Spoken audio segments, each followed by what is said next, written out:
Uy, hotdog. Muntik pa hulog. Hola amiga, it's your momshi Mimishi. Ito na nga mga momshi at natuloy na ang overnight namin dito sa Ilog. Finally, after how many attempts, nandito na kami. The best talaga yung walang plano-plano. Yung tipong lika, overnight tayo sa Ilog. Actually, isa to sa bucket list ko and I really want to experience talaga yung overnight sa Ilog. Kaya naman, pinush na namin to mga besh.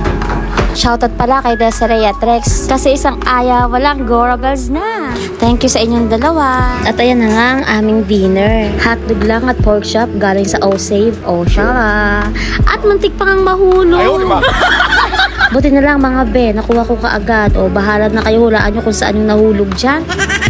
Bahala na rin kung sino makakakuha at makakakain yan.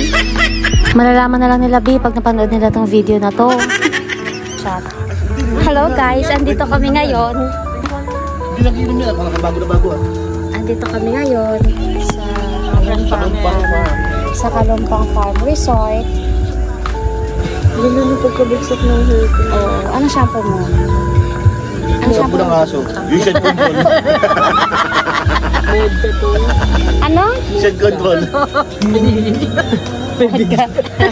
Mas maganda talaga yung hindi planado eh. Kaya ikaw dapat lagi kang ready. Oh ayan mga beshiwap. Tamang tawanan lang, tamang kwentuhan, chill-chill lang. Napagtripan lang namin mag-overnight that time kasi naboboring sa bahay. Buti na lang, one call away lang si Beshiwap mo. Noong time na yan, may kasabayan kami, andun nga lang sa dulo. Tsaka yung ilaw namin, sakto lang, Besh. Naka-solar light lang pala kami dyan, pero wag ka, ang liwanag niya. Nakakatuwa lang kasi another achievement unlocked. Another experience na naman ito, mga Besh. Hindi naman kasi pwedeng work, bahay, office, bahay, di ba? Hindi naman pwedeng ganon. Dapat explore din, ganon. Kahit gano'n ka stress, kahit gano'n ka busy, make some time for yourself. Ika nga. Hindi natin masasabi kung hanggang kailan tayo dito. Hindi natin alam kung kailan babawiin ni Lord yung binigay sa atin. Kaya naman, sulitin ang bawat oras, bawat araw, bawat hininga na ibinibigay na. Yun lang yon. O di ba ang dilim kasi ayun lang yung ilaw dun banda sa amin. Congratulations! Laban ko pag-ibig ko. Kung wala ng pag-ibig sa akin, muling tanggapin.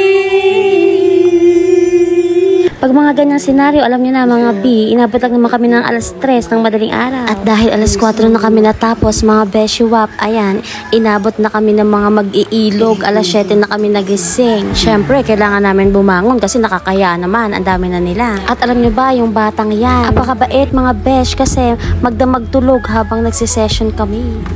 Kahit ang ingay na namin, sarap ng tulog.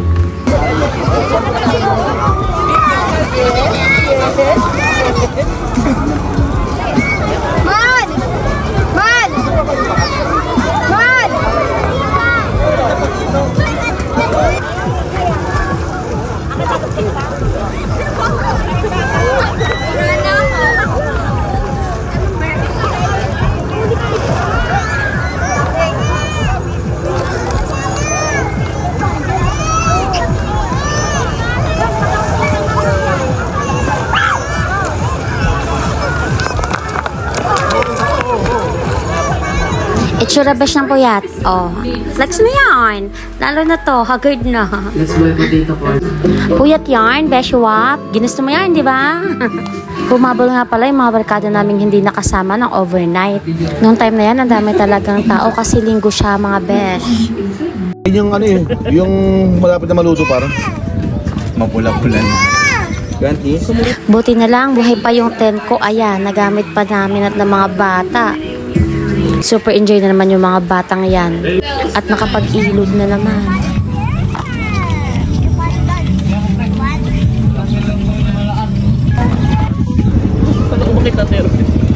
Oy, pre! Ay! Sinong pre? Kalbo! Oh!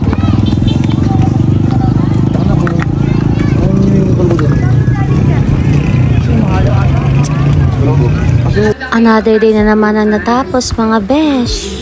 Kaya naman hanggang dito na lang ulit. Thanks for watching. See you again.